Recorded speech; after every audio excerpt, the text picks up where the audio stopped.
My name is Dayna Farris Fisher. I am a breast cancer survivor. Without Planned Parenthood, I would not be here talking to you, being a mom for my kids. I would be dead. 2 weeks ago, I was in Plano, Texas with one of these patients, Dayna Farris Fisher. And Dayna can't be here today because she has a new job and she's supporting her family. But if she were here, Dayna would tell you what she told me, that Planned Parenthood saved her life. In 2013, her husband lost his job and therefore their health insurance. And not long after, Dayna found a lump in her breast. There were a handful, maybe half a dozen, 6 places where women who were uninsured could go.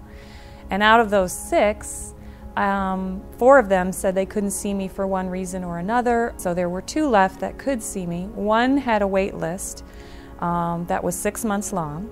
The other said that they had run out of funding for 2013, so call them back January of 2014 and see if I could be seen. So I came into the Plano clinic and saw Vivian, and she examined me, and she was my angel. It was like God sent her just for me, because she figured out how to pay for all the remaining tests that were needed. She was so fearful. She had found a lump, and just in the few days between the time she called for the appointment and I was able to see her, she felt that the lump had increased in size. She was concerned on so many levels, not only for her own health, for her family, the fact that she had no insurance. I could see that her head was just spinning. And I was able to reassure her that we, myself and Planned Parenthood, were going to be able to help her through this process. And then she called, after the results came back positive, then she called me every day. So I just kind of kept up with her because I knew that this was a life and death thing for her. I mean, how do you thank somebody for saving your life? Like, is there a limit to what you're willing to do? I don't think so. I mean, there's not enough I can say or do to repay her for giving me my life. Every once in a while, I'll go back and read the mission statement.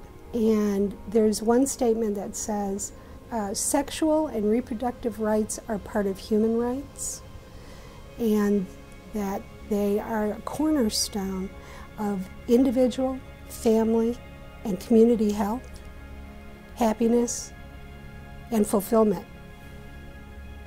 Who wouldn't want to do that?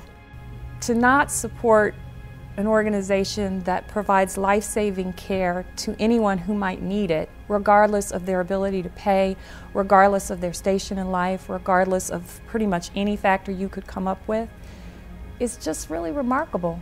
Like, I just don't even understand how we as a nation could call ourselves civilized and then not want to provide care to people who need it the most.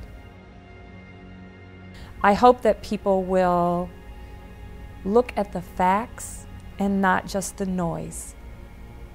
And I hope that they will choose to become informed rather than be spoon-fed what maybe isn't quite true. Mr. Chairman, I wish this Congress would spend more time hearing from women like Dayna. All women in this country deserve to have the same opportunities as members of Congress and their families for high quality and timely health care. And so I want to thank you to be here today on the opportunity to testify on behalf of Dayna and the 2.7 million patients who rely on Planned Parenthood for high quality, essential health care every year.